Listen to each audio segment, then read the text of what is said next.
Ang kasaysayan ng bansang Canada ay isang kwento ng pag-unlad mula sa mga sinaunang katutubong pamayanan hanggang sa pagiging isang moderno at multicultural na bansa.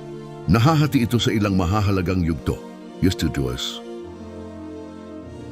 Sila ay mga bihasang mangangaso at mangingisda.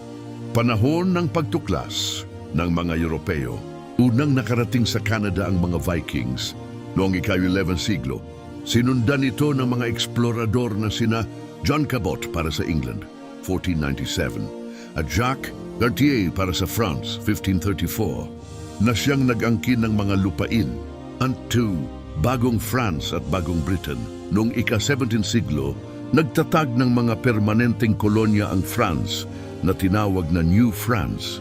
Subalit nagkaroon ng digmaan sa pagitan ng France at Britain. Nang matalo ng Britain ang France noong 1759, napasailalim ang Canada sa pamumuno ng mga British.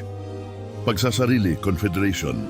Noong Hulyo 1, 1867, ipinasa ng British Parliament ang British North America Act na nagbigay daan sa pagkakaisa ng 4 na lalawigan, Ontario, Quebec, Nova Scotia at New Brunswick, upang mabuo ang Dominion of Canada.